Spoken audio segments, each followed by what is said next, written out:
Jack and Sam, both doing it at the same time. Good morning. Good morning, everybody.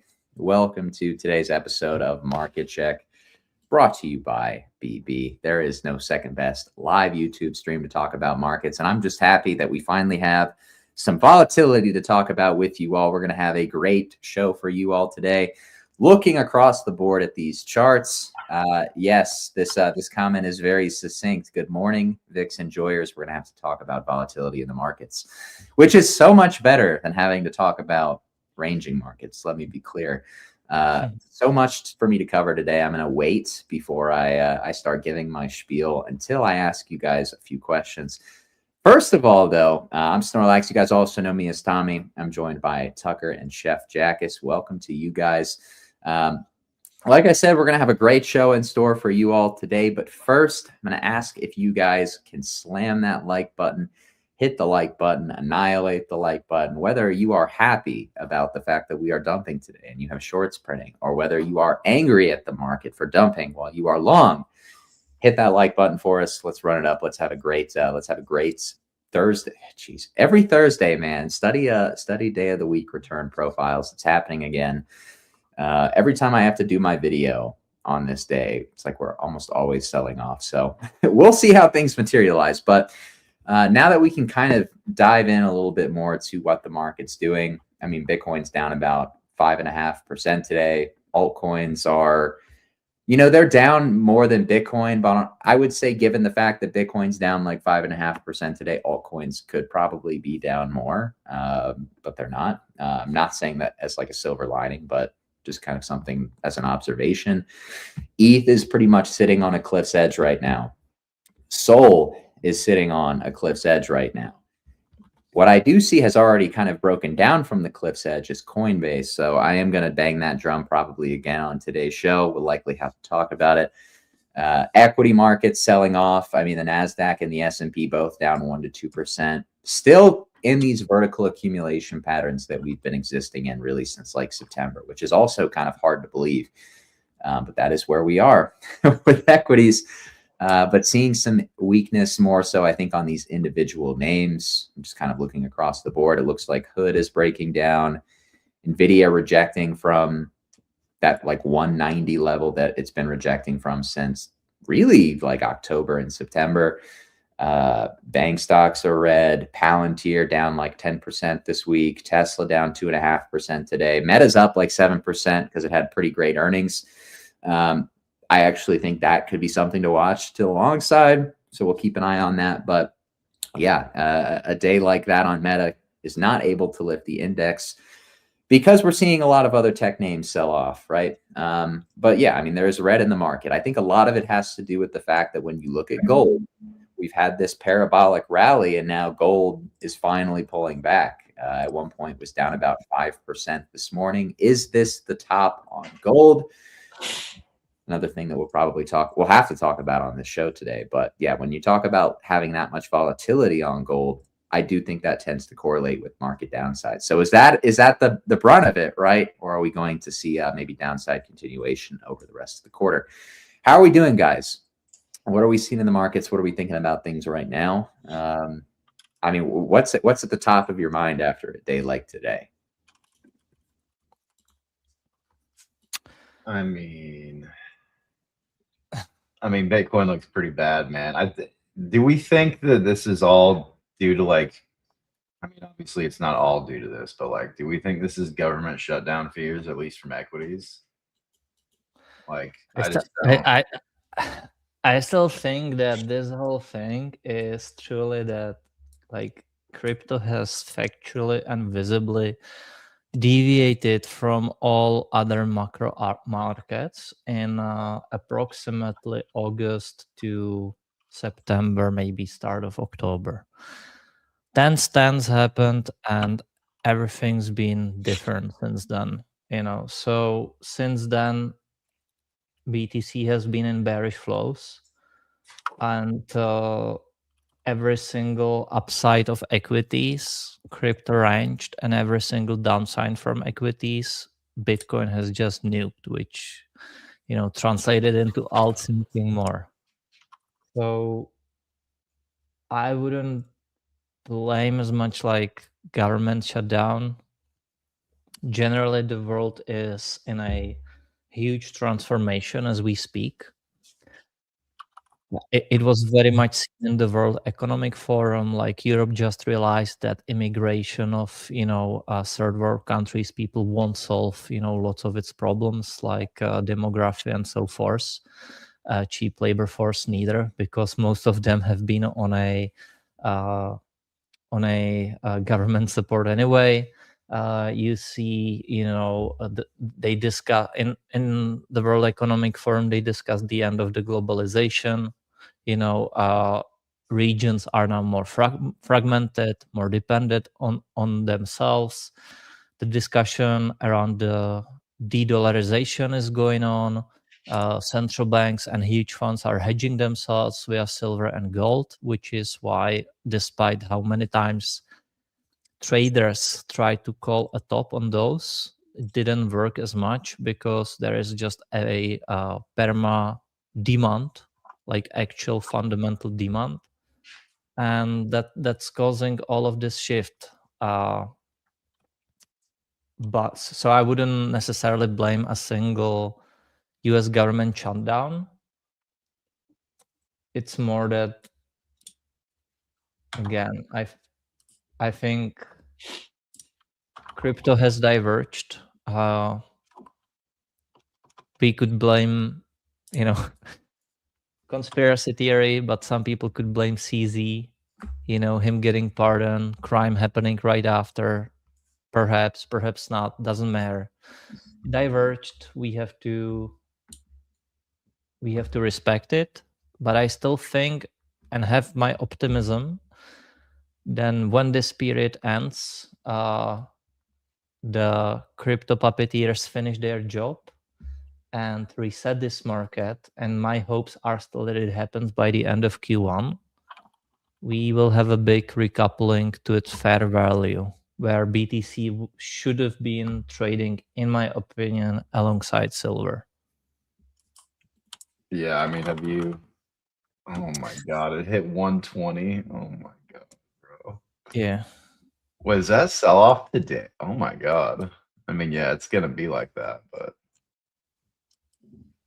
that's crazy. I think it's gonna probably actually need to consolidate here a little bit, potentially.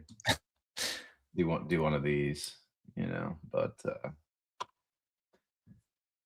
yeah, no, the meme is real of, we got currency debasement correct, but we all bought the wrong asset for it.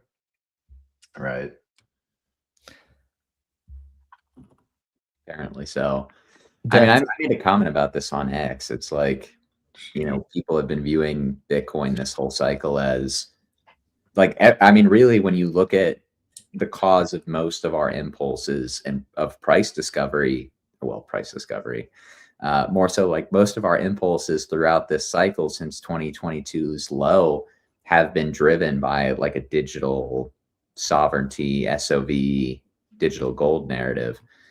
So the fact that, you have gold and silver doing this while Bitcoin trades like tech beta, which is what it's trading as. Like, yeah. Let's be clear. It's not trading as digital gold. It's trading as beta to the Mag 7. That's which, by the way, sorry to interrupt you, Tommy, but I think that's market mispricing Bitcoin right now. You can blame it on manipulation or whatever, but I think it's clear mispricing by the market. I think Bitcoin in its essential is digital commodity, is what it is.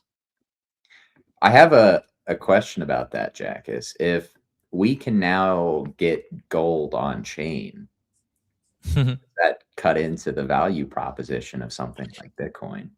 Because I actually don't think that it's the market mispricing Bitcoin. I kind of think that a lot of tech bros have bought Bitcoin under the premise that it is digital gold with debt. And I don't know. I don't know if I think it's mispricing it. I think it's a 2 trillion. To me, with these precious metal parabolas and zero participation from Bitcoin, it feels a little bit like Bitcoin is being overpriced as Mag 7 beta that is really just kind of like losing its mind. I mean, it's a reflexive narrative, right? So like we don't want to get too down in the dumps about Bitcoin narrative on a day where the price is going down, right? Especially on an asset class like crypto.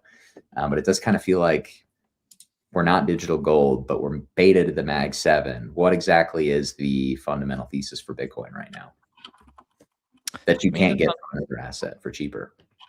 I mean, obviously the narratives will be changing with price. So right now price is down. It's not a digital gold, right? When if the price were suddenly to turn around and trade to 150, it's a digital gold. I think, you know, to me, it's less about like digital gold. And I said this many times, I don't view anymore really BTC much as like money.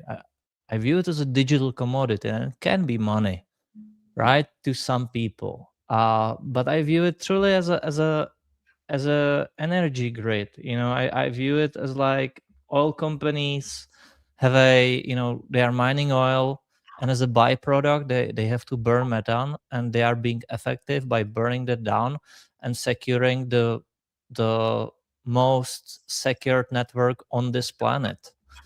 Right now, like, you have Wall Street worrying about what is, you know, what is called the attack by the I have a sudden blind spot, but like the you know, the new computer that's being developed right now, and people are worried that it's gonna take the quantum computer or something like that. You know what I'm talking about? Yeah, just that the quantum's gonna break it. Is that what you're saying? Yeah, basically, like that's what Wall Street is sort of like worried about. But like regarding BTC or like people, that's like the new hot FUD narrative, right? But it makes no sense. First of all, that like, or like it does make some sense, obviously, but like if that were to happen, brother, your banks are way more vulnerable. Everything you have online is more vulnerable than BTC. It does affect some older parts of the coins. That's true. You know, some old wallets. The new wallets, not as much, especially if you don't send them. Plus, there will be new incentives to secure the network, like it can adapt. So like in that sense, it's a thought to me. It's not really relevant information, because if that were, and again, it's like the tech is nowhere near to be deployed right now, as far from what I heard from people far smarter than me. It's gonna take much longer, and so that is, you know, not relevant. And but Wall Street is sort of pricing that in regarding BTC, like that risk right now, we could say, right? But yeah, BTC still is digital commodity. It's again like the byproduct of burning methane is using that energy to secure the network, right? And you can exchange that money. People do that in all over the world. You can store your wealth in it. You know, you can type messages that you want into the network. You can you know, leave country without anything, then have it all on your own. All of these narratives, they are still there. And it serves different purposes for different people. That's what makes it a commodity too. So to me, nothing's changed from the narrative, only that price is down right now. So obviously, you know, it's a bad tech. When prices will be up again, it will be good tech again. I don't think it's a tech stock. That's not what BTC is. It's I agree with what you said from the standpoint of like it's probably closer to a form of digital oil than it is digital gold. I think that's probably the commodity case to be made for Bitcoin. I think it's digital poop. Let's talk about that. Yeah, if we consider that, Max, I don't think we have. No, I think we need to consider that it's digital poop. Now that's Solana. Hey, it's all digital poop. I mean, what is this? I don't know. Are you having fun? This is one of those like golden rule things for me where it's like if you don't have anything nice to say, don't say it at all. And I have nothing but vulgarities to say today. Nothing. Mm-hmm. Putrid price action. Putrid, yeah. Putrid. You know, it looks absolutely horrible. Is Mm. MicroStrategy. Again? Yeah. To be fair, it's looked horrible for like 6 months, but yeah. Dude. That does look That looks worse than Bitcoin. hey, there's always somebody that's worse off than you, right? Yeah.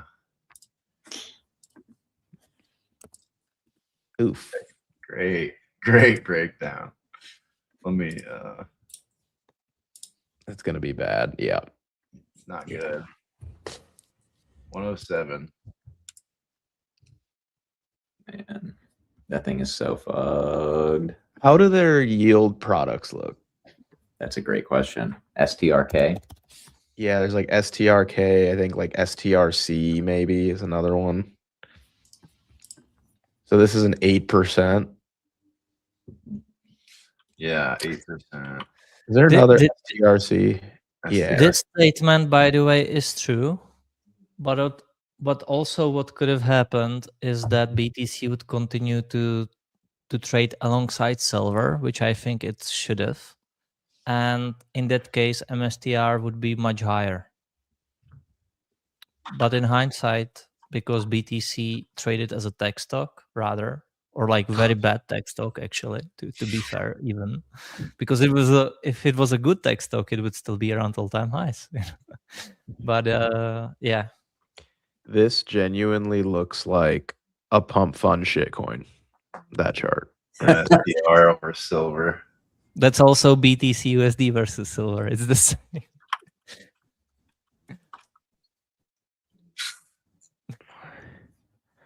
Yeah.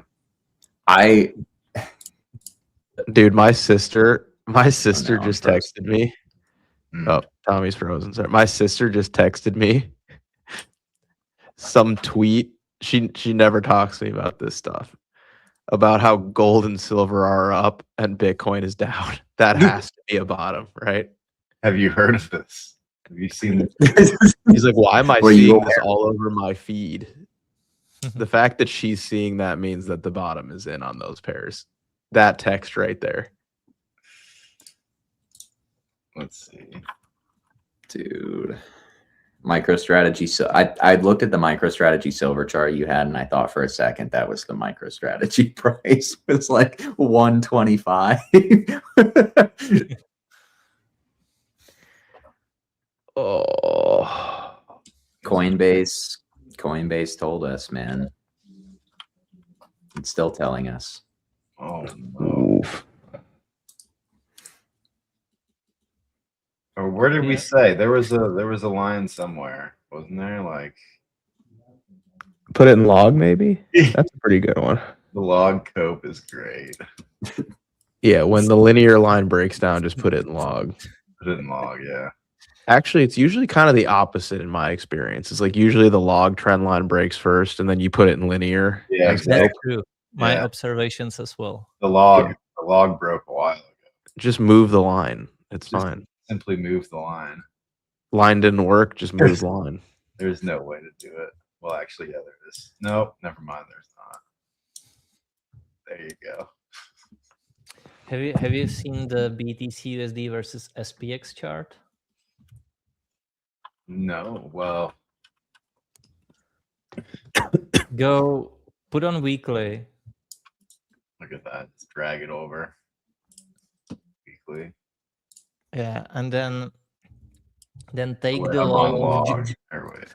Go on log. Go on log. Go on log. Okay. Take the low from July 2017's. This one. You need to use the BTC USD index chart. All right, hold on. TradingView does that for me all the time. I hate that. Oh, that didn't work out. But you can use Bitstamp, I think. Okay. Yeah. Yeah, I mean it's got the low from July 2017. July 20. Where is it? 2017. This one? Okay. No, the other one. July 20. Yeah. Very specific low. And connected not with the low of the 2022 bear market, but yeah, that one. That one. Yeah.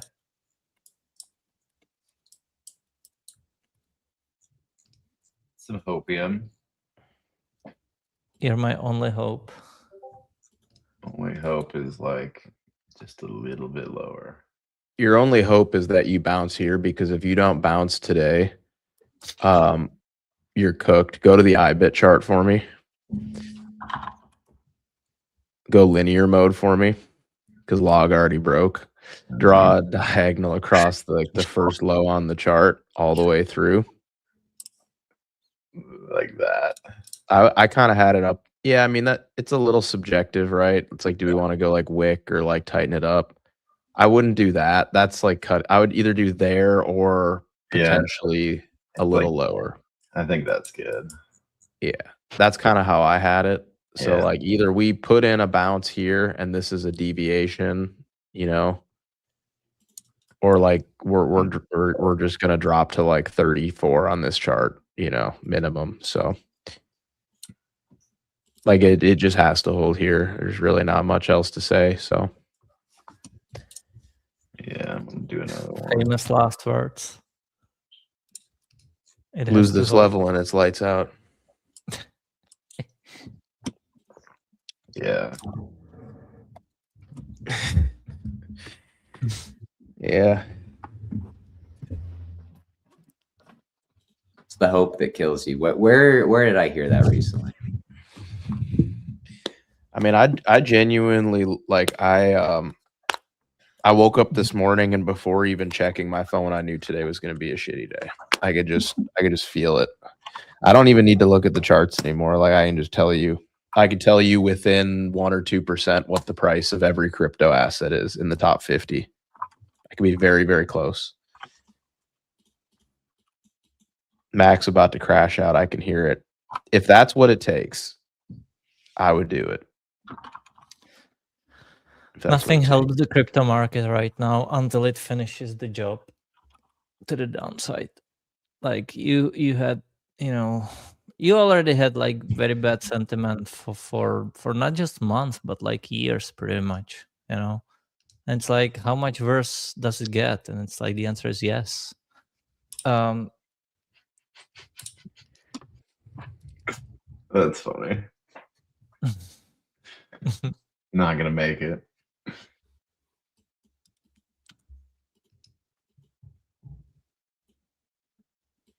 Been crashing out for 2 years. I mean, it is Thursday. Let's just, that is something to remember. Tommy, you understand Thursday. Oh wait. Oh wait. Yeah, he's super frozen. He froze, but hold on. I need to take a screenshot of him right now. No, God. Oh, it's too funny how he I knew that was gonna happen, bro.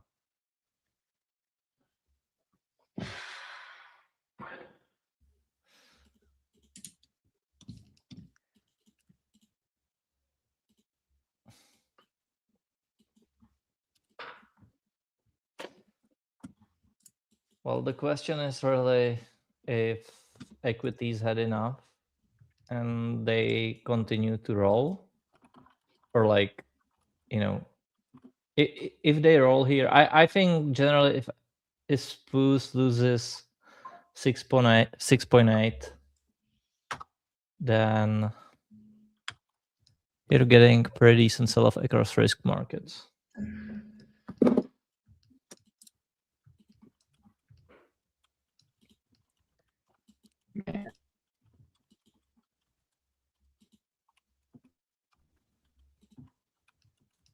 He rugged, but he came back.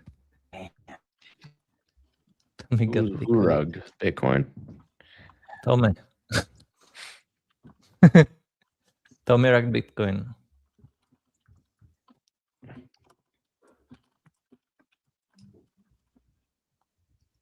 Can you guys hear me? Yes. Yeah. Tommy. Tommy, are you there? Tommy. There's such a lag. You are like a blur.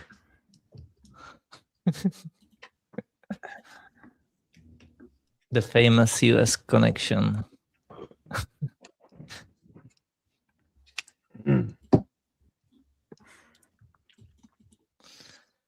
But yeah, my best hopes is still that this market resets as quickly as possible.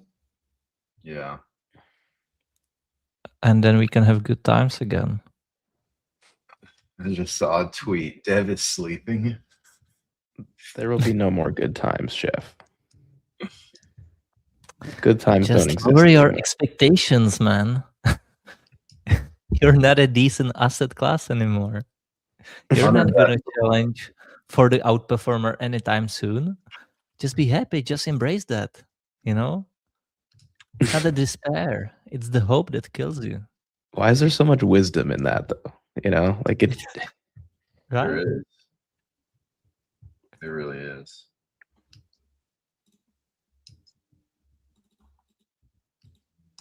Have you seen the full clip?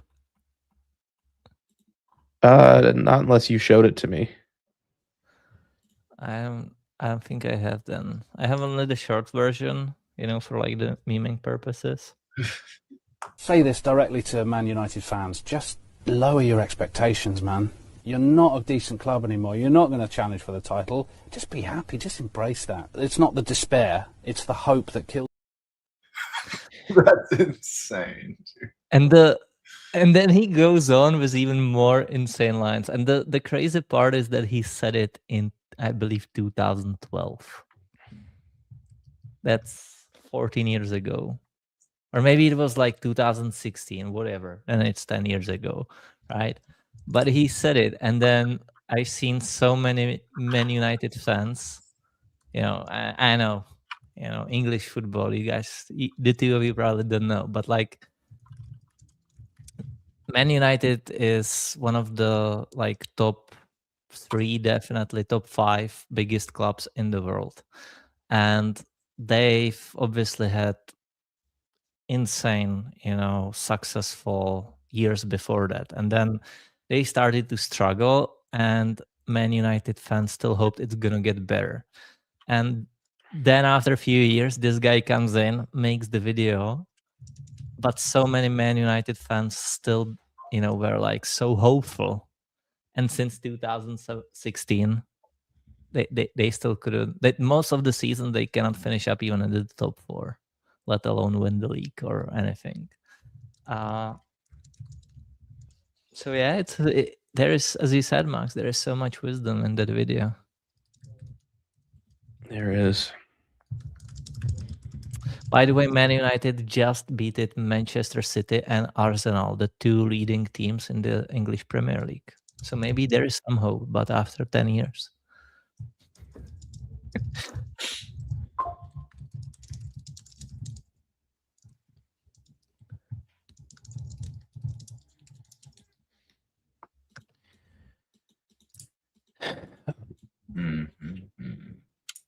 How does Soul look? Not Wait, good. you know what? I regret asking that. Just forget it. I don't.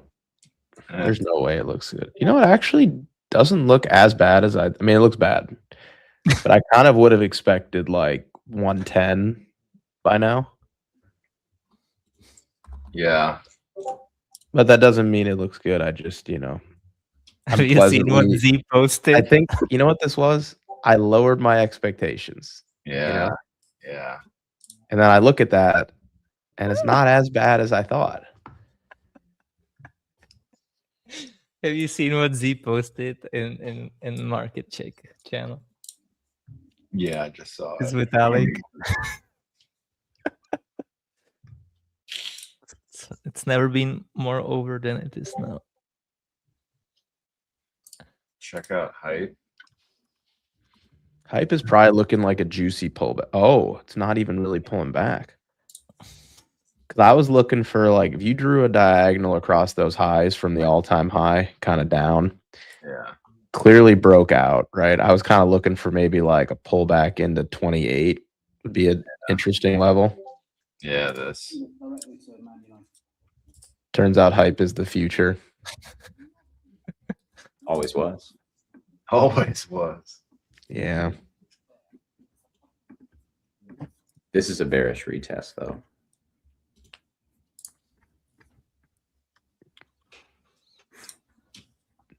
Well, my expectations are nothing, so 0. Yeah. your words they don't mean anything to me anymore. They used to feel like a knife in the side, but now nothing. We're not a serious asset class anymore. Just lower your expectations, man. It's not even an asset. You can't even call it an asset, man. It's a liability class. Like, all it does is just depreciate everything. A liability class. Yeah, it's not an asset class. It's a liability class. No woman goes down more on you than crypto.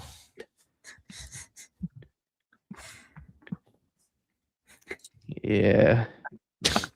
Yeah. Yeah. Sometimes I just don't he know like what to say thought back. about it. He was like all the calculations, just visualizing all the women in his life and be like, You know what it yeah. was, man, is it's like I think silence would have been even worse, like letting that comment just like sit there for too long. So I had to say something, but I didn't know what to say. So I just first noise that came to my mind was yeah.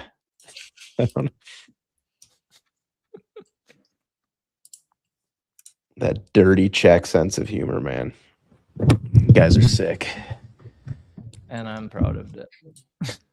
I know. When we like first met, one of the first things you told me about where you live is like, oh yeah, we have great beer and the most porn stars per capita. I was like, great. Nice to meet you. I didn't say I'm proud of it. Well, you said it like you were proud of it. You didn't say you were proud of it. No, I'm not.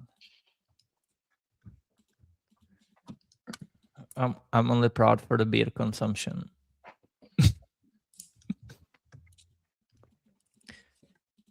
Yeah, you ever had a natty ice, Jackus? Lower your expectations. Yeah. Rock bottom. You're not a serious beer company. Just lower your expectations.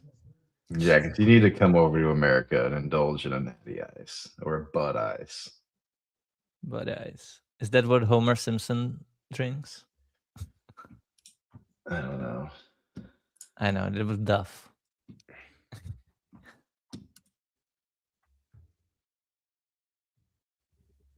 Ever had a Keystone, Jackus?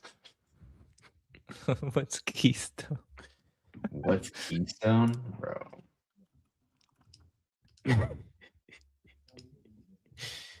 Dude, we need price to go up. What are we doing? Should we talk about horse meat again? I don't know. Something to pass the time. My gosh. You need to look into India. That's where Czech is. Hold on. Do you guys remember these? Max? Remember the orange ones? Yeah, of course. Jackus, this is Keystone right here. Is that beer or energy drink? Beer. Yes. Yes. I honestly didn't know. Like Yeah. That makes sense. You shouldn't. You're not supposed to.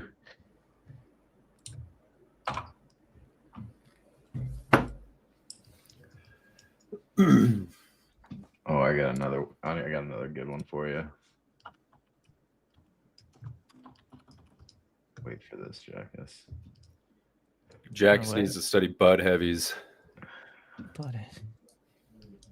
Barometheus, what's up, brother? What's going on, guys? How we doing? We're just talking about lowering expectations. Which is why I've just put this on the screen. A little PBR. Oh, goodness gracious. Yeah, Lord have mercy. See, I was one of those guys, like when I would drink, Even when I still drink, right? I don't do it for the taste. Like I'm not like oh yeah, I enjoy this piss water. Like, you know what I'm saying?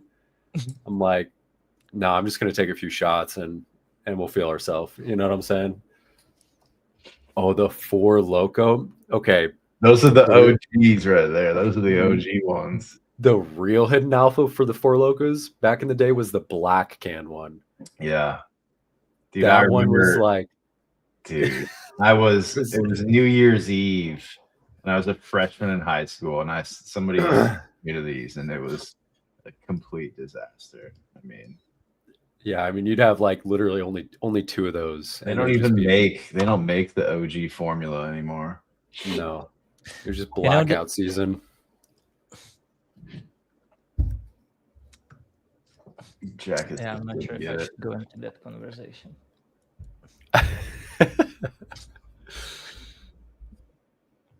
I'm just surviving this like flu-like symptoms I got right now, boys. The S&P is kind of pumping, boys. We're kind of pumping. No. Tucker, just lower the. Stop trying. No. Okay, just I've had enough of the like lower your expectations. We talked about this. There we go. Don't comfort the audience. Just lower. Lower. Yeah, we will have much better time. You know, when you lower the expectations, you'll have a gorgeous time.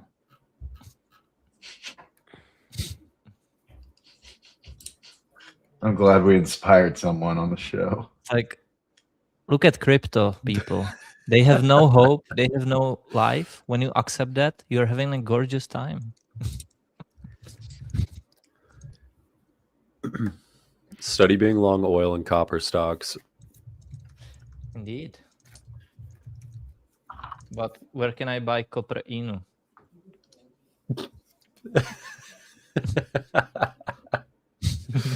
That's a real thing, by the way. Would not surprise me. And there is probably like tens of them on 10 different chains.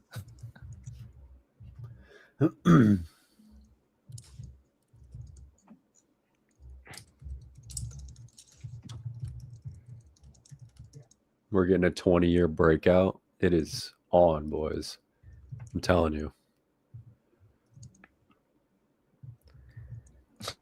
Yeah, that's fair. Can we, Mr. President, please get tired of losing? Yeah.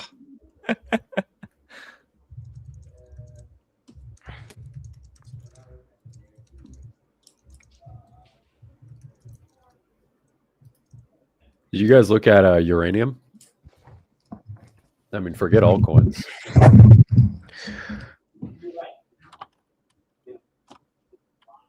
Type in Is there another? Oh man, well that's dude. What are we doing, man? What are we doing? It's called coping. Dude, it's like what? It's up since April. It's up 3.5x. Dude, why is uranium and oil and why are they all outperforming crypto, man? Like everything. It's like it's a joke at this point. What's Dixie doing today? Is it still going down? Do you want the serious answer or the wrong answer? Give me both and let me decide after. Okay. Which one do I start with?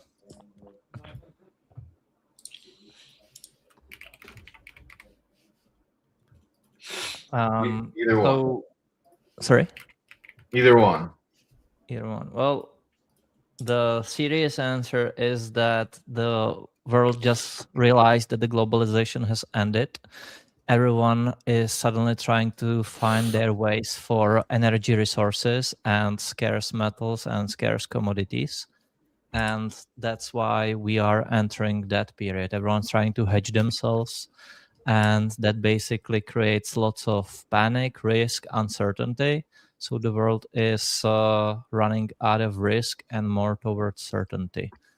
That's why we see, and obviously, when it comes to crypto, it's just like, like massive, inflation of coins, hyperinflation of coins with no value, and the dispersion of liquidity, obviously. So yeah, that's the real one. The fake one is that I do not know. I need someone to back me up here. I do not.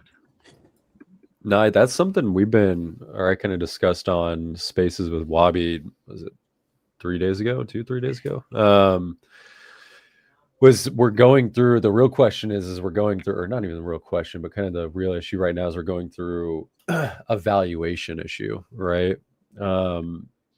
Because the big point that crypto natives held on to for a very, very long time was the idea that crypto and Bitcoin was a store of value to escape fiat debasement and fiat monetary issues, right? And we're getting that right now, right? We look at the dollar. Trump clearly coming out and saying he essentially implied like he doesn't care if the dollar continues to go down. He doesn't really care about debasement at this point. But crypto isn't acting as that sovereign store of value that we all that a lot of people had believed in for a period of time, and me including. Like, I thought Bitcoin was quote unquote the answer, and it might be the answer in the future, but right now it's not. And so people are kind of having this identity crisis where you're seeing, obviously, like we just pulled up, uranium and a lot of these other names do extremely well. Uranium, platinum, oil, list goes on and on. As money flees to safety, they're going into these commodities. And unfortunately, crypto isn't in that basket right now. And so if it's not in that basket, it kind of turns into, okay, crypto is inherently a means of speculation, right? And it's not necessarily a flight to safety, and it's just more so a reactive catalyst to liquidity conditions. And we know right now that liquidity conditions are not good. And on top of that, if it's speculative in nature, a lot of people are having issues too. If people are getting defensive, well, if it's not a store of value, and you look at it then from a raw valuation perspective, there's no like quote unquote, and I hate to use this or say this, but there's like no quote unquote like real revenue that backs a lot of these valuations. And unfortunately, that's how some people view investments, specifically when people are viewing defensive investments, right? They view them as, okay, how stable are they from a business standpoint in them being able to generate, recurring revenue, and it reflecting, the valuations at B. So crypto is just going through a little bit of an identity crisis right now. And I told everybody on Spaces two days ago is that like, it's like the 60-year-old lady that chain smokes cigarettes her entire life and has barcode lips. And right now, what we're getting is just a little bit of a facelift to some Botox and filler. Give it 12 months and she'll look like an absolute beauty, right? I think that's what we're going through right now. And was like, He's gonna find it, land the plane. I'm following. Yep. And as of right now, I just think we're just getting a repricing. Like, that's all this asset class is doing right now, and you just got to be a little patient. Unfortunately, we've been patient for a long time. It feels like survive one more week. 3 years later, one more week, Wilson. Yep. So bad. No. And let me pull up my chart here real quick, because I wanna bring this. I feel like I'm like waking up every morning being like, this is our week, and then it's just like 3 more months goes by and nothing happens. That's what you said the other day. Was this range? Dude, my kid's gonna be like in college by the time crypto does anything. Like, one more week, Wilson. But here's when your kid you'll have so much money, your children's children will not know what to do with it. Your grandchildren of your grandchildren will be, painted in history. It's this chart. Look at Total 3S, right? And this is where I think a lot of people are going to get it wrong. They're going to view this as a massive, massive, massive range. And what I mean by that is, let me just leave that there. And what I mean by that is price It's rejecting off this localized point of control. And if we look at last cycle, we did something very, very, very similar where we rejected off our localized. What is this? Why does this look like that? Oh, it's because I pulled. What the hell? Maybe it was like right in there. Yeah. So we rejected off this localized point of control. Very similar to what we're doing now. You had an underside retest of the trend, just like what we had, rejection off the POC. This then becomes a rotational. Where did we bottom at last cycle? Right? We bottomed right within our low volume node. Interestingly enough, where's our low volume node right now? It's down here. Now, when we get down into this territory, like 300 some odd billion, everybody and their mom is going to be discussing that we're going to be taking out here. One sec, I'm providing alpha. Everybody's going to be discussing that we're going to be taking out all these 2022 lows, right? And 2023 lows. And I think they're going to be mistaken and they're going to get front run. And that means that you're essentially going to be setting a macro higher low structure, right, between each bear markets. And we, in fact, will not take out this low. We're going to bottom out somewhere within here is my guess for the bear market. And then what does that lead for the next, multitude of years? That means that this cycle was no more than it was underwhelming because of the velocity of the movement that we had in altcoins last cycle, right? And liquidity conditions obviously were not ideal. But interestingly enough, if you look at it from a cyclical perspective, the quote unquote next bull market lines up with, premium liquidity conditions for altcoins, right? And so if we bottom out within this bear and then you get this macro higher low structure and you compress then, let's say in like 27, 28, you come back up here into the highs, that would be an almost decade long range compression up at the highs that would not lead to some minuscule new high. It would be an equivalent to what we're seeing in silver right now. And this is the true, and I mentioned this a long time ago, but your altcoin season, in my opinion, is next cycle when you get your true integration. Massive innovation, right? And it's just kind of clearing out the dust right now. And once the dust gets cleared out, could you imagine what happens when you have an 8-year long, range and you're compressing then up at the highs, right? Price does something like this. You do something like that, right? You have a massive wedge. Everybody's going to be, looking at it just like they're looking at silver right now. And then it's going to break out to new highs and it's going to be glorious. But as of right now, I think people unfortunately just got taken out to the woodshed, It was pretty underwhelming market, but I mean, that's not to say that, we still can't make money in altcoins. I think you can make plenty of money in altcoins. I just think the time right now is to be short them. And in the bear market, funny lead into your real point. You can still make money in altcoins. You just short them. You just short them. And I remember in the 2022, 2023, lows, there was people like acquaintances of mine that were talking about crypto that had no effing idea what they were talking about, right? And they're like, oh yeah, Sam Bankman fraud, and this asset class is a joke. Could you imagine investing in crypto, yada yada? When you start to hear your mother, your father, your uncle, your aunt, everybody and their mom talking about crypto and the headlines they just saw on CNBC about how bad things are, that's going to be a fantastic time to buy. But if the chart is just a representation of emotion, we just went through a massive exuberance phase. We are now entering into a distress phase. We're not quite there yet to max distress. I hate to say it.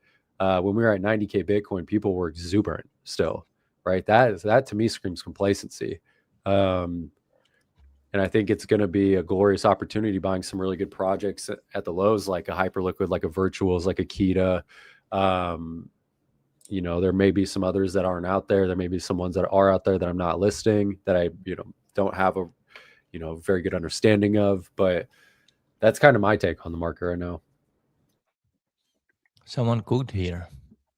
I will say this though, from like a sentiment perspective, the amount of like people talking about the obvious crypto underperformance it's pretty crazy right now. Like I know, Max. I know, but I feel Hold like on. we said that. Devil's advocate. Yes, and devil's advocate. When we were, doing fantastic for altcoins, like when we just started, these big pumps in Total 3, right? You look at it from kind of like the opposite frame of viewpoint, right? It's like when we just started these aggressive expansionary moves to the upside, are we thinking, oh, people are super bullish on altcoins right now, and like, Pepe's doing numbers and yada yada yada, and because of that means the top? Or does it mean that we're going to see trend continuation and further imbalance to the side that's trending, right?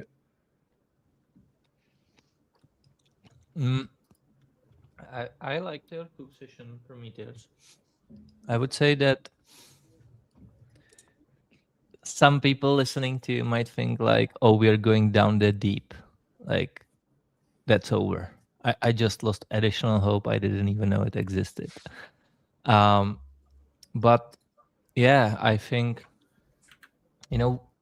looking at this chart, we had a pretty, like, when you look at it, right, it was a decent run, but it didn't feel like it. And I would say that the reason why is that it was mainly majors that, did something. And then the rest didn't really do as much because of the dispersion of the liquidity that we had with so many altcoins this cycle. Like in the prior ones, capital was way more concentrated, although it was like spread as well, but not as much as this cycle when it was like, again, 10 coins on 10 different chains of the same thing. So I still think what needs to happen next is, once again, I think the delist season needs to happen, and people needs to, you need to see a concentration of capital. And then, yes, the projects you mentioned. And I think it will lead to something very positive. I think we will see the integration you mentioned as well. But right now, crypto is just another tech. Like I truly view differently BTC and crypto, the rest. I don't view BTC as money necessarily, rather, as I said many times, as a commodity. I think BTC will reprice to its value sooner or later. I think BTC is valued poorly as a tech stock. I think crypto is a, tech, but BTC is more, energy than anything. So I think what needs to happen for the tech is concentration of capital. It needs the regulation. It needs to be, or needs the regulation. Not that it needs it, but like people demand it. That will happen. Capital will concentrate. Companies will integrate, and then it can restart.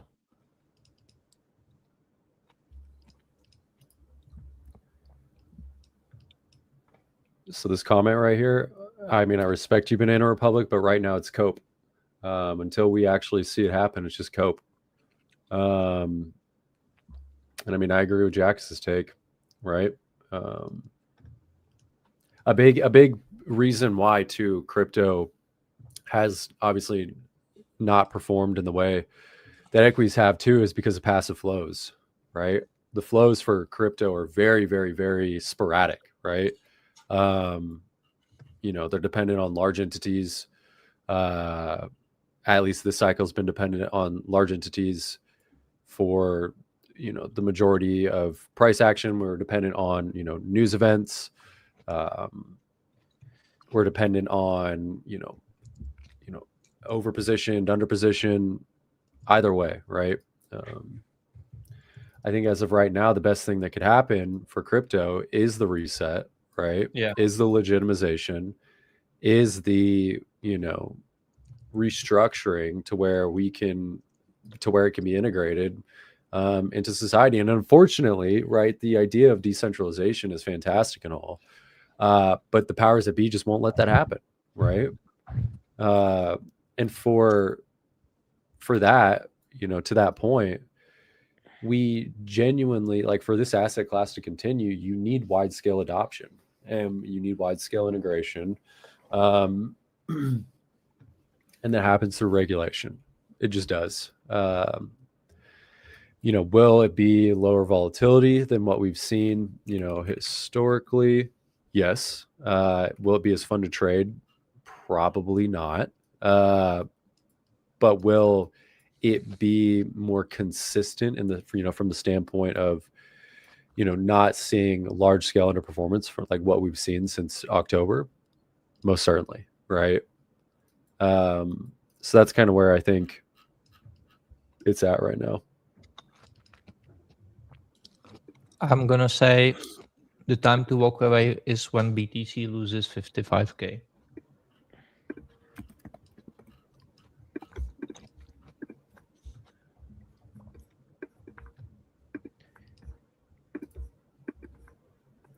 Erickson, my, I was going to say my guy, but I don't know if you're a girl or a guy. Erickson, I think that there is plenty of opportunity still. There's plenty of opportunity in multiple different ways, you know, whether it's from a financial standpoint or from like a knowledge-based standpoint. You know, a lot of people were reliant on just trading on chain this cycle. You know, you had a lot of participants that only have the skill set right now to trade on chain, to buy shit coins. And the market had been conducive to that, right? It had been, there was money to be made. And if you were good at it, people made great money on chain, right? But, you know, if I look at altcoins here, like this to me just looks like the trend is beginning, you know, and somebody in the Discord, right, had a tough time this cycle in crypto. They then allocated money. I don't know the amount, but they allocated money into silver, and they came to Jackus earlier this week and they appreciated Jackus for his silver call and that it made up for, you know, the losses that they had incurred in crypto. And the markets are just a great teacher, right? They really are. They really, really, really are. And there's always opportunity. You know, no matter how bad it can seem at times and points, it's just really just trying to teach a lesson. And if you're able to learn from whatever that lesson is trying to be taught, if you're trying to, you know, if you're able to learn from that, you're just going to compound your, you're going to compound your knowledge. You're going to most likely compound your wealth too. Sometimes it, you know, for some people, they come in and within 2 months, you know, they bought the right shitcoin and they made a few million. And, you know, I'm sure that they think they did great, but I will tell you right now that those people that came in a few months and made, you know, like $1 million or $2 million, they will lose it all if they put it back into the market because they learned nothing, right? They did not learn risk management. They did not learn technical analysis. They did not learn fundamental analysis. They have no idea how to decipher, you know, price. They have no idea how to contextualize things. They have no idea how to manage emotions, which is the most important part in my opinion, because most people can draw lines on a chart, but the real question is can you manage your emotions? And yeah, so just because, you know, comparison is the thief of joy, and just because you know, a lot of people are comparing themselves versus, you know, people that they see online and yada, yada, yada, does not mean that your path is not going to be a beautiful one. You just need to trust in the process, right? So give it time.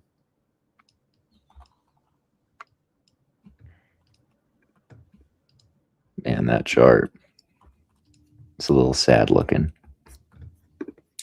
Oh, Tommy's back. Yeah, man. So like it's not an internet issue, but my computer charger has been kind of like I need to replace it, and my computer wouldn't charge, so I was just getting like an internet lag from that. But I'm back now. He's back. Fear not. Rumors of my death have been greatly exaggerated.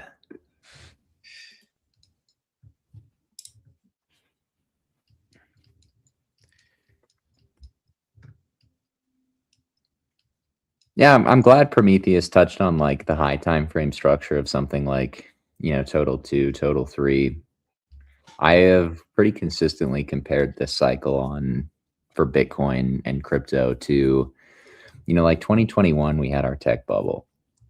I think this cycle, just based on like what really drove the bid, it's a lot of Sailor, a lot of debt, and I think gives you kind of like a precursor of the narratives that Bitcoin will have over the next 10 to 15 years. But I mean, what happened in 2008, 2009? There was a huge correction for charts that kind of look like that, where they had that high time frame, like double. I wouldn't call it like a high time frame double top, but we've all kind of seen those charts, right? When you look at things like the DJI, the SPX during that period, they were trading in a range for like 8 to 10 years, and then they had 20, 25-year bull runs. So, or maybe not 25 years, but closer to like 15, 20-year bull runs on those assets. I think that's where crypto is headed.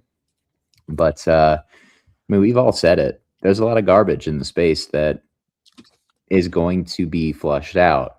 And I don't think that's going to be something that's going to occur, through the willingness of the participants, because people still want to speculate. And they want to make new coins when there's a new trend, and the cycle has just continued.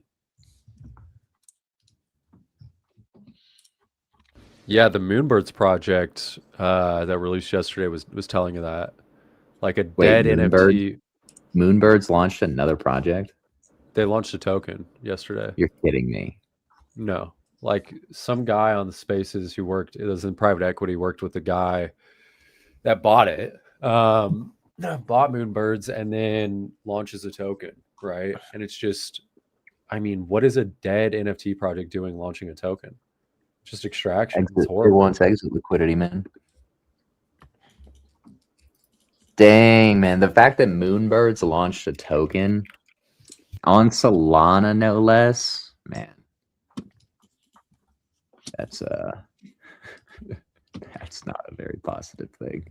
Who in the comments, did anybody on the panel buy Moonbirds when they came out in 2022? I think it was. Maybe it was 21. I think it was 22.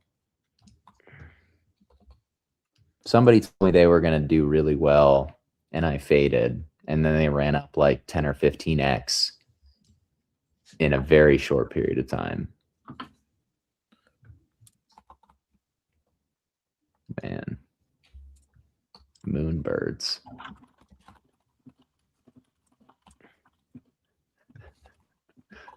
What a time. Dude, bring back NFT summer. Bring it back. We had it through like meme coins, honestly. Yeah.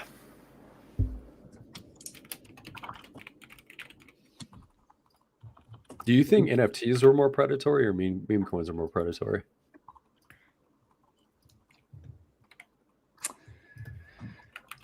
I think the illiquidity of NFTs, I would have to go with NFTs. Yeah. I think NFTs were more like explicitly extractive by the end, but meme coins were like not that far off by the end of their run either. But yeah, I'm going to lean towards what Max said. The lack of liquidity for NFT projects when shit hit the fan, like you just couldn't exit.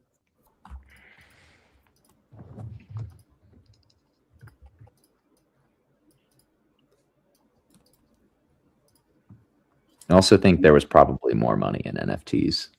There was just more money in 2021. That I agree with. It's a lot more money.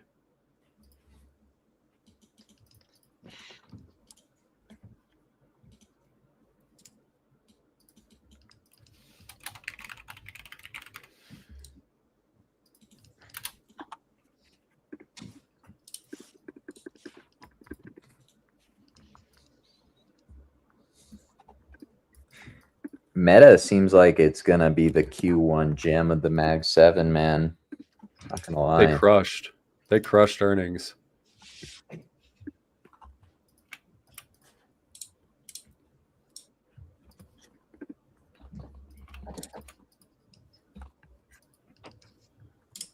Does stablecoin dominance not look almost identical to Bitcoin?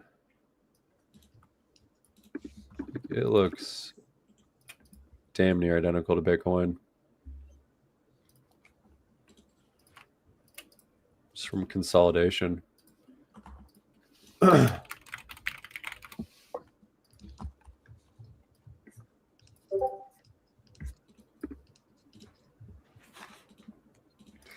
No, brother. The chain stays on. The chain stays on. Tommy with chain. Do you sleep with your chain? I used to have this chain that I wore for like years and never came off. Yeah, I'll take it off when I shower, but other than that.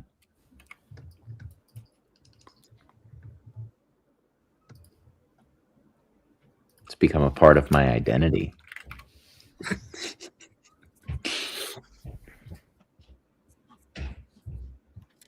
What we really need is for me to take a vacation. The market will be bottomed. Well, I regret to inform you guys I have no vacations coming up. Yeah, I was going to say. I was like, that isn't anytime soon, is it? No. I mean, I'm going to a bunch of weddings this year, but like my vacation is probably going to be at like the end of the year.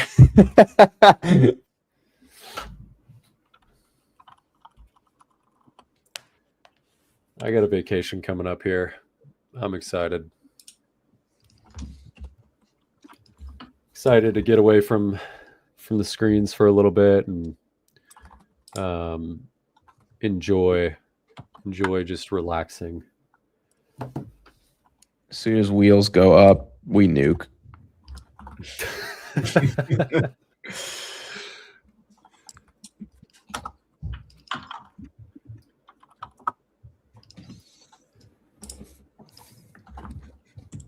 I think what we saw today is a baby nuke, by the way.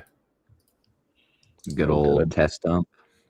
Yeah, if you look at this comparison that we have here to BTC, when BTC came out of its accumulation that it had in April, you consolidated, you broke back up within the range, exactly like what we did here on stablecoin dominance. This thing just looks like it is about to a giga send. Left all these highs. You're going to be getting imbalance here to the upside.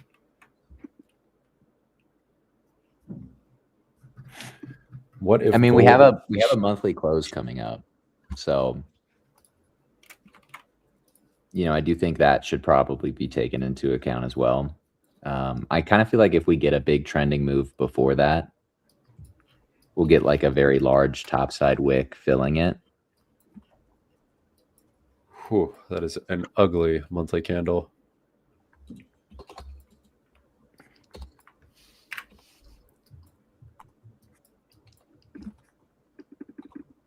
You think of what, Tommy? Sorry. I was just saying, I think if we dump before the monthly close, I kind of think that the first few days of February will just be like reversion. Yeah. Big topside wick.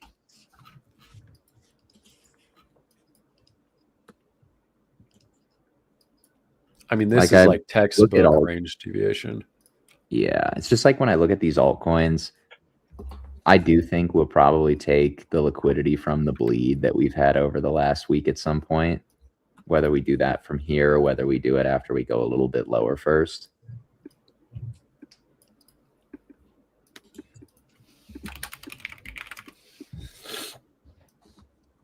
ETH is going to 2100 and there's nothing stopping it.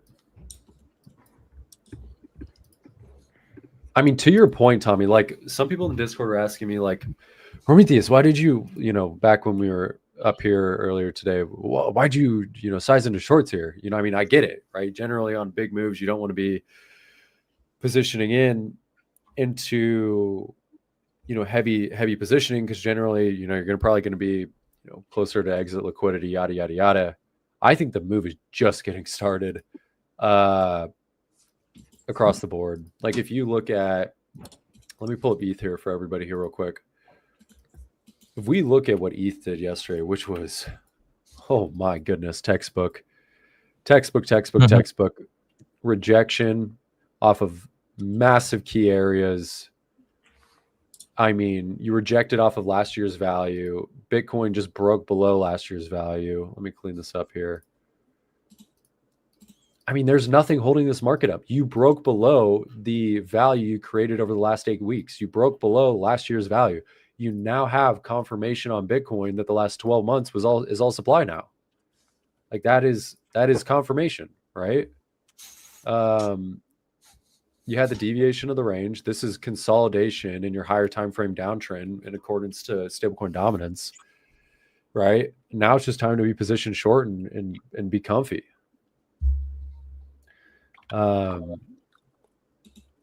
That's where I'm at, man. And like I look at ETH, there's nothing holding this chart up until damn right, Vitalik. Sorry. No, you're good, man. It's just like, dude, I look at this and I'm just like, this is, I mean, when we were up here, this is textbook range. This is a textbook range, right? Let me just jump on over to Bitcoin. When we were up here on Bitcoin, right?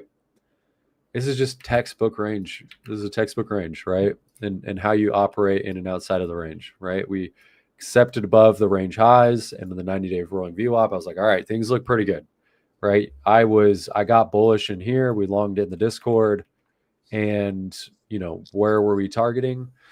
We were targeting a break of the highs and the 90-day rolling VWAP. That's what we got.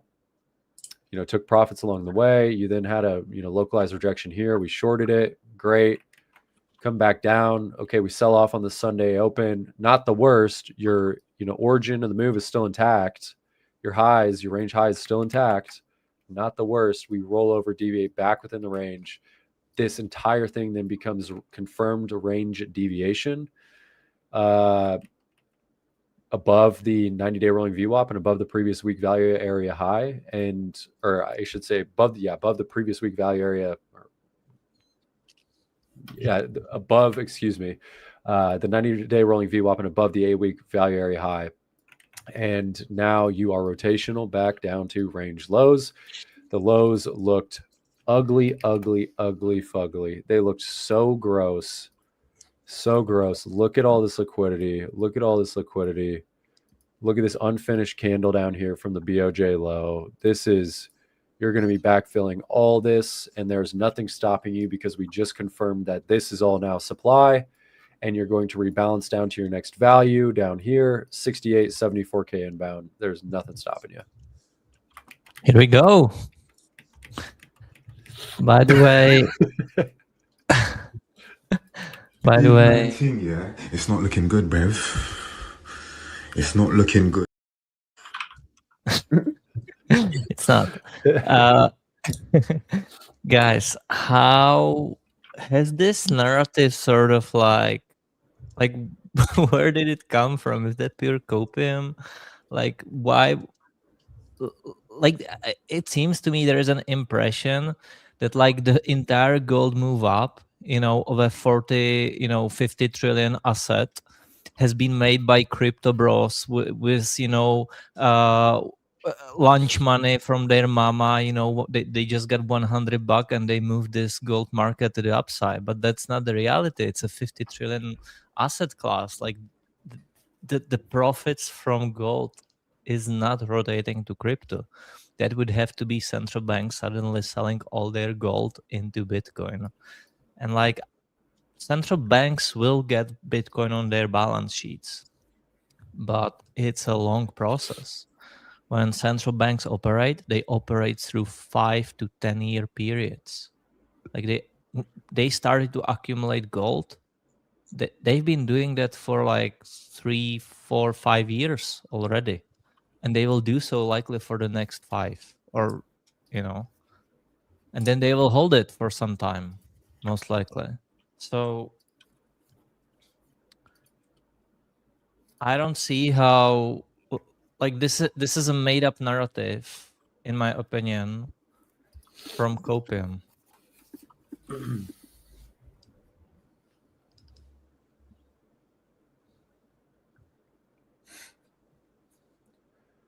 What's a better buy? ETH at 18 to 2100 or coin between 120 to 140? What are your guys' thoughts? ETH. ETH, yeah, for sure.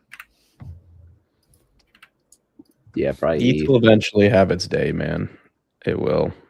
I think if you're buying coin, you're basically buying like an index of Bitcoin, ETH, and Sol combined, and maybe a few Yeah. other. But I agree what with about throwing in like Hood at $50? Oh yeah, all day. Dude, I was scalping Imagine if Hood, someone did that. like short dated options between like $7 and $12. I was doing that Crazy. with Palantir at like the fucking bottom, dude. I was hitting some banger trades on it too. Should have just bought spot, but whatever. Imagine taking out multi-year leaps on that thing. That would have been crazy. Dude, I was doing that with Palantir at like, where was it? Hold on. You're gonna fucking scream. Yeah, it was like $11. Yeah. Like on I a just don't know why you feel longer like enough period time frame, that rotation to crypto will obviously happen. Whether that's boomers, but mainly funds, of course, yes. But like, you know, I feel there's been like this sentiment that you know, commodities pumped, and it will be like a, you know, like right now, everyone will sell, you know, their gold and silver and immediately pump Bitcoin to new all-time highs, and that's not what I think is happening. Will it be gradual over a long enough period of time? Yes, but not like we are at new all-time highs tomorrow. I think too for crypto, like especially going into, at least for expectations for altcoins for next cycle, something I really want to take away from this cycle is being more aware of liquidity conditions. I think it's something that I need to make sure I take into account next cycle, at least in, you know, bear market lows, and try to form some thesis on, you know, how and where I think liquidity conditions are going to be, you know, in alignment with the, you know, quote unquote crypto cycle, right? Because if we're entering into, you know, a bull market, but we see, you know, and I'll still buy altcoins, but I mean, if we're entering into a bull market and, you know, if the alignment is that liquidity conditions are not going to be that good, then I'll have to curb some of my expectations. But if it lines up to where liquidity conditions are going to be fantastic, and I think they will, I think there's going to be bountiful opportunity to be made. Yes, it's You done. guys want to know something funny? Is my wife keeps saying I look like that Indiana quarterback, Fernando Mendoza. Mendoza? No. I do kind of look. No, I do kinda Johnny look like, Manziel. I look That would more be- like Mendoza than Manziel. No way. Do you see that I'm telling picture? you, man. No, I'm telling you. you're Johnny Manziel. They're both just like two sides of the same coin. Like, See that picture Johnny isn't Johnny Manziel is Manziel. Mendoza's dark side. Yeah, that picture isn't Johnny Manziel at Texas A&M.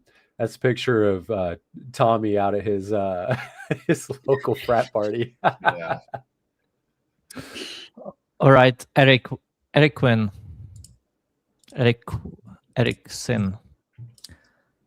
I have a video that I need to play you. All right, you are still holding on to hope. All right, so Say this directly to Man United fans. Just lower your expectations, man. You're not a decent club anymore. You're not going to challenge for the title. Just be happy. Just embrace that. It's not the despair. It's the hope that kills. all right, it's the hope that kills you. Give up hope. You'll have a gorgeous time.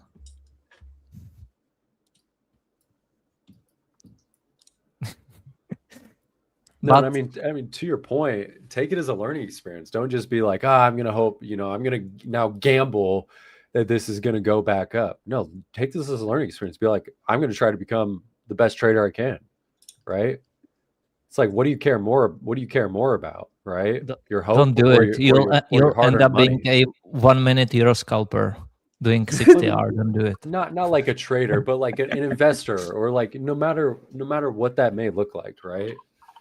I mean, don't try to hope right? We're here to make money. We're not here to like hope for outcomes.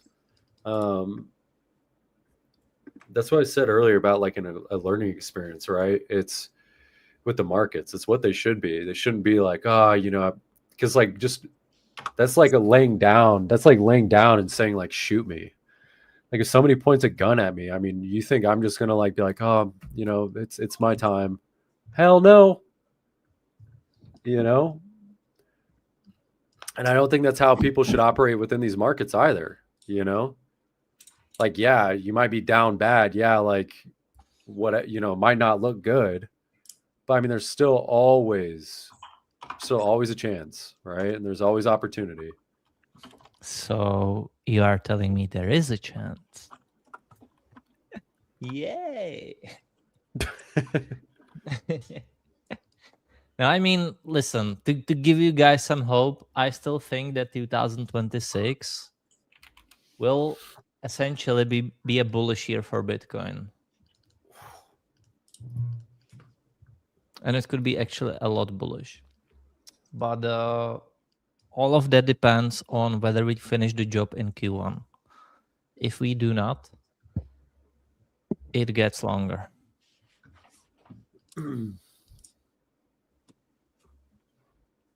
Yes, I'm still bullish for 26, but we first need to finish the job and drop deeply now.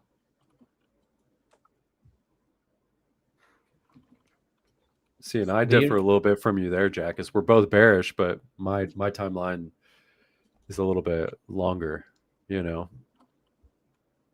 Everybody has their different approaches within the market. Yeah. It's a beautiful thing.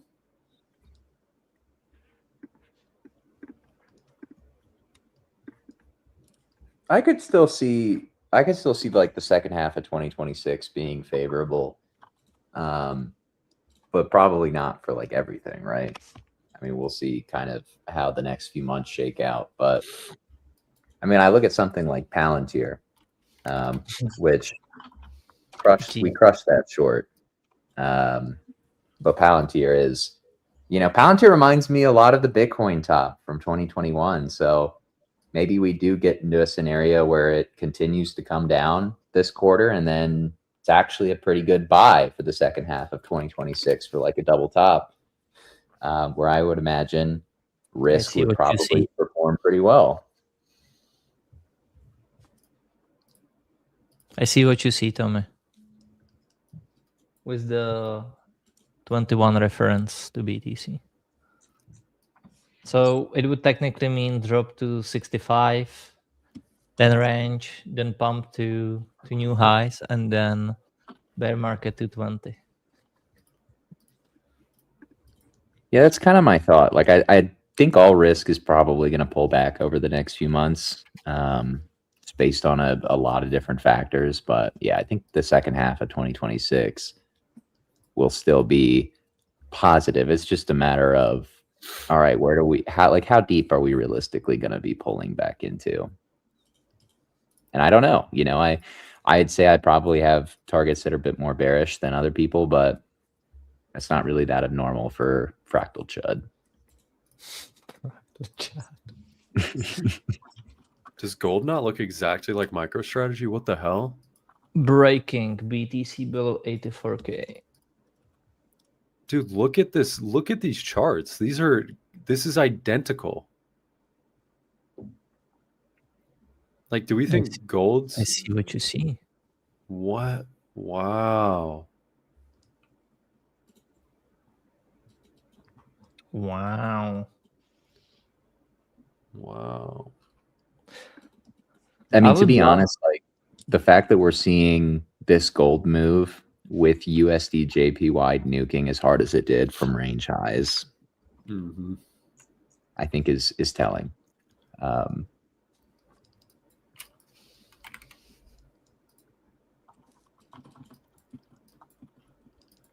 I was really hoping for that USD JPY breakout, man. It would have made the yen completely worthless, but risk would have giga-cent. Things look so good until they don't. Things look so bad until they don't. Chud Jack motto, baby. Chud Jack motto, baby. Oh my God. Total Chud Jack death this year, man. Study.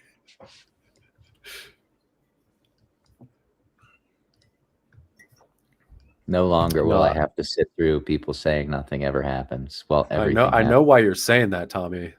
I know why you're saying that. The VIX. Volatility. I mean, did you see what I put in my channel earlier this week, man? With like just comparing the VIX to 2018 to 2020. Oh yeah, it's identical.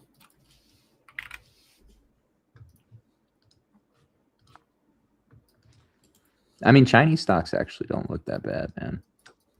Emerging markets have been bullish. On my backs. See, like EEM, I think is going to be something I'll look to shove when I think the market's bottomed. And that's once again the old conversation why like stocks are so much more favorable, because at any given time, even if the general equity market looks bad, you still have so many good looking stocks that you can invest. But in crypto, when BTC goes down, everything goes down. And you're like, how do you diversify? Like you can buy 10 different coins, they'll all go down together pretty much. That's fucked. I would love to know in the chat, if we have anybody that's listening that's Chinese, do you know of anybody that actually drives a Neo car? A lot of people do. use Neo car. Yes, like it's heavily used. Because I see BYD cars, and BYD cars are insane. They're so. I mean, Tesla's lucky that we put tariffs on BYD cars, because I mean they would make Tesla go out of business. Yeah, the same thing with Europe. But usually, and that might be a bit political, but like Czech was part of the Soviet Union after the World War II. And so what usually happens is that these blocks, like they lock themselves up, right? So and that's sort of where it seems that where the current global situation is heading into. Like US wants to isolate itself, Europe will isolate itself, Russia will isolate itself, China, India, right? We see these power blocks, and maybe like at the very far extent is like South America. And what I think and then each of these regions is imposing huge tariffs, even like Europe, right? Like Europe leaders laughed at Trump imposing big tariffs on everyone, and then they did it themselves on Chinese cars and stuff. I think what it will lead to is that each region will isolate themselves to a big extent to sort of be able to somehow like compete with their regional products. And but then the best region will strive, and after like 20, 30, 40 years, which was the case after the World War II, simply some of these inefficient blocks will fail. They will sort of like go bankrupt as the Soviet Union went, and then one of these blocks, or maybe two of them, will win in a big way and basically storm the other markets with their products again.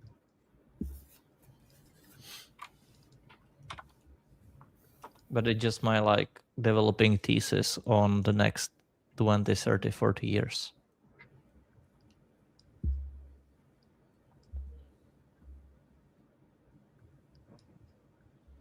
It's an interesting thesis. What about Africa?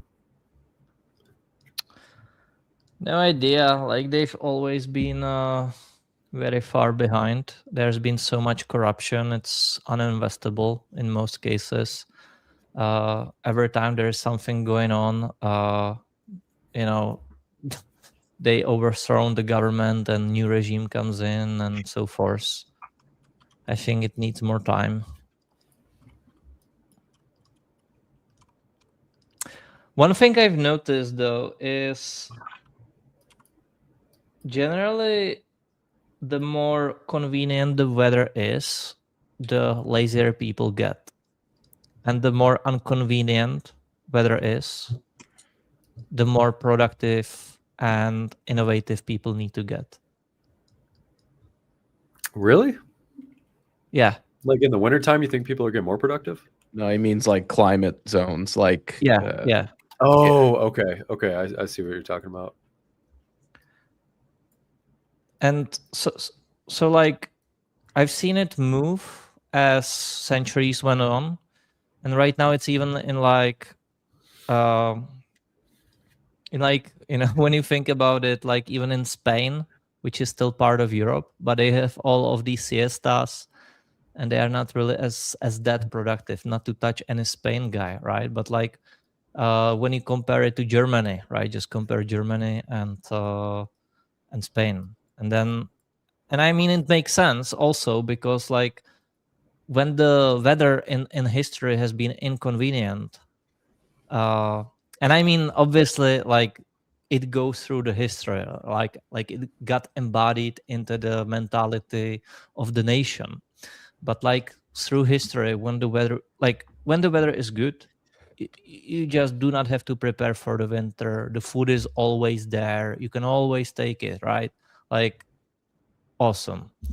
But think about when you had really cold winters. You need to be really productive during the summer to harvest the food really well. You need to store it somewhere. You need to be innovative how to store it. You need to build your houses well, your heat system, whatever, right? And so there's been obviously, when there's been a big scarcity of these things, then there's been lots of battles going on between the clans and nations then and so forth. And I do not know. I'm not like, it's just my observation. It's an awesome theory and observation. I mean, it makes a lot of sense. It makes a lot of sense.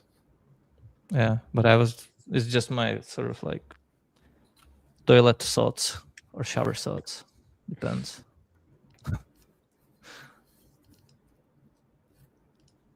Supposedly BlackRock is like nuking Bitcoin right now. Boomers are selling. Yeah, Doesn't they're that just mean that you have a lot of like equity people selling? I don't think that's just BlackRock. Yeah. Yeah, no, it's equity people. Yeah, it's not just like the ETF, the BlackRock ETF is like nuking a ton of Bitcoin right now. Makes sense. They are testing the liquidity of the system. We are not selling. We are testing the liquidity.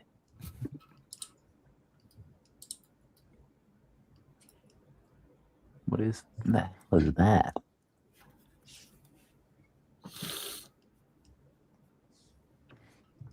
I saw a post from a macro guy earlier this week talking about how he spoke with like a mathematician who thinks that discretionary trading is going to completely die because of things like AI and kind of like synthesizing all of the information for people. Here's what I'm actually going to push back, Tucker. I think that it's the opposite.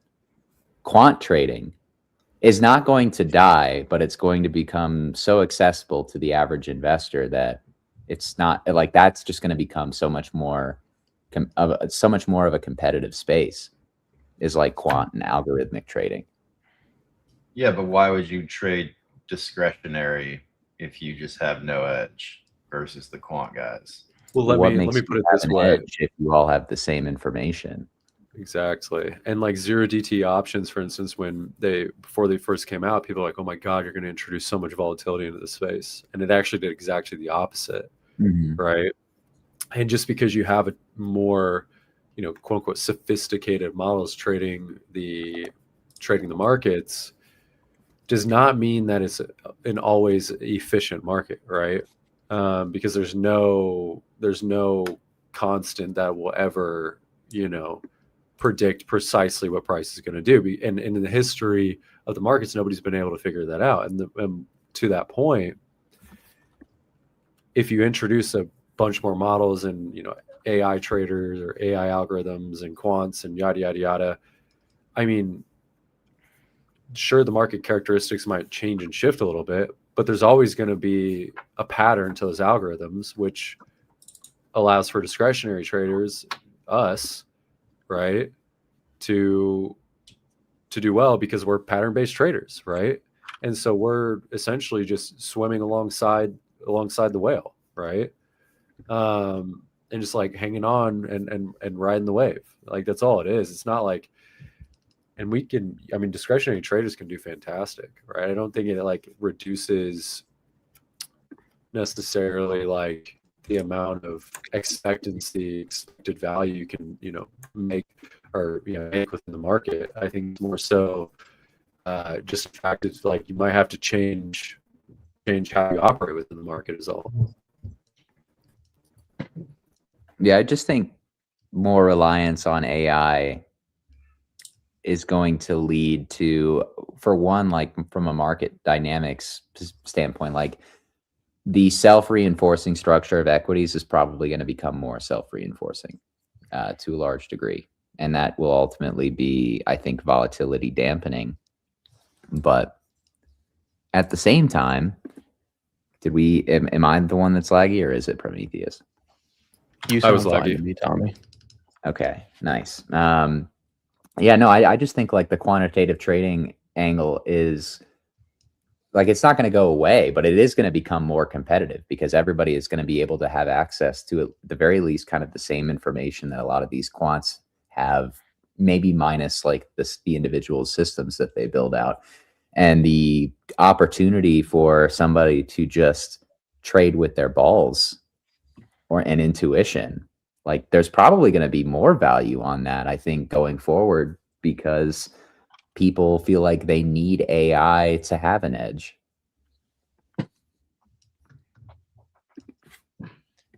I agree with you, Tommy. I thought it was an interesting interesting discussion. But I mean, the amount of people that I see, and myself included, that are building like systems around trading, never before have you been able to, like, unless you were just some expert coder, sit down and build some like state-of-the-art system until now. I mean, I think the real difference maker is going to be those that have, better understanding of what conditions are necessary to prospect direction. Just because you have access to, ChatGPT, Codex, Claude, whatever. Yeah, I mean, it just kind of comes down to like who's got the better ideas now, right? Because it's really an even playing field. It is. It is. And I'm sure that will, like, in the same way with crypto, discretionary traders do kind of like, they have a harder time maybe chasing those momentum trades on altcoins. That might be made a little bit more efficient, but I agree with you, Max. I think like the context of applying it to market direction is going to be an edge that I don't even know how you could like arb that out of the market completely. But that's probably a good spot for us to be wrapping up, guys. We had a long show today. We hope that you enjoyed it, though. Happy Thursday. A reminder that we do Market Check throughout the week when the New York Stock Exchange is open on Monday, Wednesday, Thursday, and Friday. You can catch us with our typical start time around 11:30 a.m. Eastern Standard Time. So we'll see you guys tomorrow to wrap up the week. But also make sure to tune into Market Talk, hosted by King Wabi. That is an X Spaces hosted through Wabi's account, as well as the Because Bitcoin X account. So make sure to stay following and subscribe to both of those so you can be notified when we go live.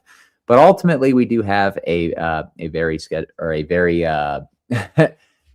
have a scheduled time for Market Talk now in the afternoon, which is 3:30 p.m. Eastern Standard. So catch us there today and throughout the week in the afternoon to wrap up your day.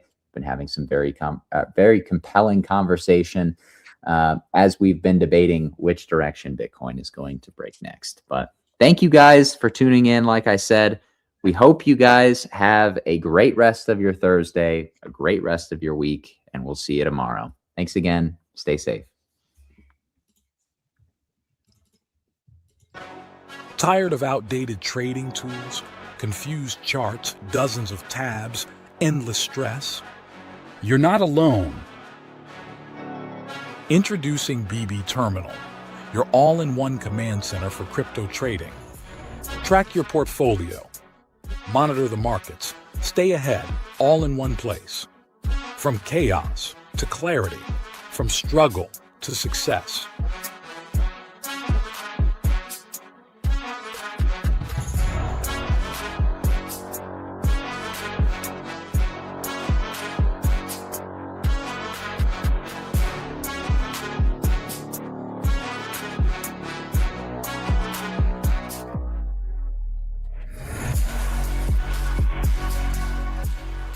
BB Terminal.